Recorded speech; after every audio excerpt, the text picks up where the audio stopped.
SLBC tunnel ఘటనలో అధికారుల rescue continue అవుతోంది. సహాయ చర్యలకు ఆటంకాలు కలుగుతున్నా గల్లంతైన వారిని సేఫ్గా తీసుకొచ్చేందుకు యత్నిస్తున్నారు సిబ్బంది. పరిస్థితిని ఎప్పటికప్పుడు సమీక్షిస్తున్నారు సీఎం రేవంత్ రెడ్డి. ప్రమాద ప్రాంతంలో పెద్ద ఎత్తున బురద, మట్టి పేరుకుపోయింది. 200 మీటర్ల పొడవునా శిథిలాలు పేరుకుపోయినట్టు తెలుస్తోంది. మరోవైపు నాన్ స్టాప్ గా ఊటనీరు ఉబికి వస్తుంది. Army, NDRF, SDRF, HYDRAA, fire teams రంగంలోకి దిగాయి.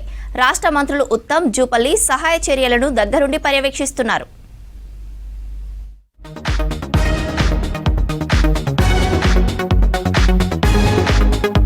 ఎస్ఎల్బీసీ టన్నెల్లో చిక్కుకున్న 8 మంది కార్మికులు ఎట్లున్నారో ఏమోనని ఆందోళన నెలకొంది. టన్నెల్ పైకప్పు కూలిన ప్రాంతంలో పెద్ద ఎత్తున బురద, రాళ్లు పేరుకుపోవడంతో ఆ చోట సొరంగం మొత్తం పూడుకుపోయింది. దీనికి తోడు నిరంతరాయంగా నీటి ఓట ఉబ్బికి వస్తుందని అంటున్నారు రెస్క్యూ సిబ్బంది. టన్నెల్ ఎంట్రన్స్ నుంచి 14 కిలోమీటర్ పాయింట్ దగ్గర పైకప్పు కూలగా రెస్క్యూ టీం 13.8 కిలోమీటర్ల దూరం వరకే వెళ్లగలుగుతుంది. ప్రమాదం జరిగిన చోట 200 మీటర్ల పొడవున 2 నుంచి 3 మీటర్ల ఎత్తు వరకు శిథిలాలు, బురద పేరుకుపోయింది.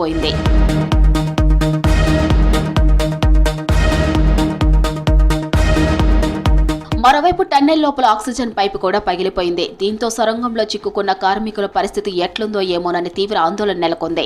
వాళ్లను కాపాడేందుకు ప్రభుత్వం అన్ని అవకాశాలను పరిశీలిస్తుంది. Army, NDRF, SDRF, Singareni, HYDRAA teams ను రంగంలోకి దింపింది. టన్నెల్లో ప్రమాదం జరిగిన పాయింట్ దగ్గర 4 దిక్కుల నుంచి నీటి ఊట ఉబికి వస్తూనే ఉంది. దీంతో బురద ఎక్కువగా పేరుకుపోతుంది. గంటకు దాదాపు 10,000 లీటర్ల వరకు నీళ్లు వస్తూ ఉండటం రెస్క్యూ పనులకు అడ్డంకిగా మారింది. దీంతో ఆఫీసర్లు డీవాటరింగ్ పనులు మొదలుపెట్టారు. ప్రమాదం జరిగిన స్పాట్ దగ్గర కటిక చీకటి నెలకొంది. టన్నెల్ మూసుకుపోవడంతో వెంటిలేషన్ కూడా లేదు. దీంతో గల్లంతైన వారికి ఆక్సిజన్ అందడంపై అనుమానాలు వ్యక్తమవుతున్నాయి. సొరంగం లోపల పనిచేసే వాళ్లకు ఆక్సిజన్ అందించేందుకు టన్నెల్ పనులు ప్రారంభించిన టైంలోనే పైప్ లైన్ ఏర్పాటు చేశారు. అయితే 2 రోజుల క్రితం జరిగిన ప్రమాద ధాటికి ఆ పైప్ లైన్ పగిలిపోయింది. దీంతో లోపల చిక్కుకున్న కార్మికులకు ఆక్సిజన్ అందడం లేదన్నది అర్థమవుతుంది. సొరంగం లోపల చిక్కుకున్న కార్మికులను కాపాడేందుకు ఆర్మీ రంగంలోకి దిగింది. సికింద్రాబాద్ డివిజన్ కు చెందిన ఇంజనీర్ టాస్క్ ఫోర్స్ టీం ఆదివారం 2 హెలికాప్టర్ల ఎక్విప్మెంట్ తో నాగర్ కర్నూలు జిల్లా దోమలపెంటలోని ఘటనా స్థలానికి చేరుకుంది. రెస్క్యూ ఆపరేషన్ లో మొత్తం 300 మంది పాల్గొంటున్నారు. వీరిలో ఆర్మీ నుంచి 35 మంది, ఎన్డీఆర్ఎఫ్ నుంచి 120 మంది, ఎస్డీఆర్ఎఫ్ నుంచి 45 మంది, హైడ్రా నుంచి 24 మంది, సింగరేణి నుంచి 24 మంది, ఫైర్ డిజాస్టర్ టీం నుంచి మరికొంతమంది ఉన్నారు.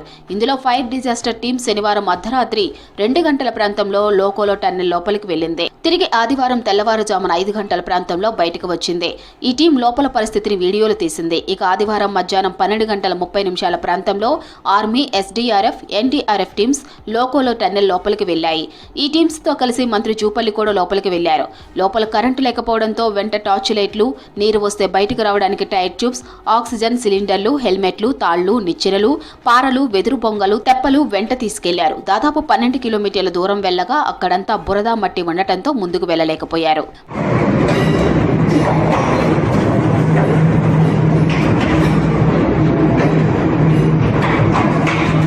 ప్రమాదం జరిగిన ప్రాంతంలో 200 మీటర్ల పొడవున 2 నుంచి 3 మీటర్ల ఎత్తు వరకు డెబ్రిస్, బురద పేరుకుపోయింది.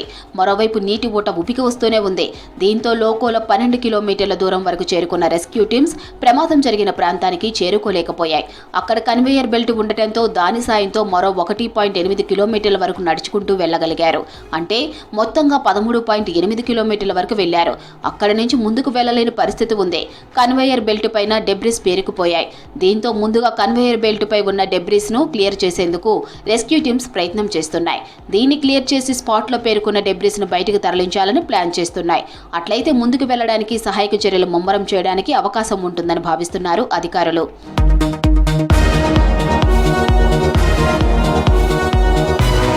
ఆ తర్వాత వెల్డింగ్లు, ఇతర రిపేర్లు చేసి సీపేజ్ను అరికట్టే ప్రయత్నం చేయవచ్చని ఆలోచన చేస్తున్నాయి. అయితే ఈ పని చేసేందుకు దాదాపు 4 నుంచి 5 రోజుల టైం పట్టొచ్చని నిపుణులు చెబుతున్నారు. ప్రమాదం జరిగిన ప్రదేశంలో మట్టి పెళ్లలు పడుతూనే ఉన్నాయి. దీంతో గల్లంతైన కార్మికుల ఆచూకీ తెలుసుకునేందుకు తీవ్ర ఇబ్బందులు ఏర్పడుతున్నాయి. ఎంత లోతు వరకు బురద ఉందనేది వాటర్ స్కానర్ ఎక్విప్మెంట్ తో ఆర్మీ టీం పరిశీలిస్తుంది.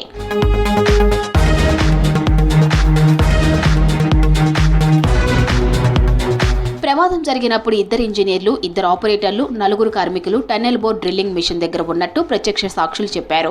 పైకప్పు ఊడిపడి నీళ్లు లోపలికి వస్తూ ఉండటంతో వాళ్ళంతా టీబీఎం మిషన్లో తలదాచుకొని ఉండొచ్చని ఇప్పటివరకు ఆఫీసర్లు అనుకున్నారు.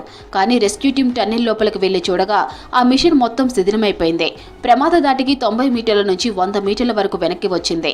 దీనికి తోడు లోపల చిక్కుకున్న కార్మికుల నుంచి ఎలాంటి రెస్పాన్స్ రావట్లేదు.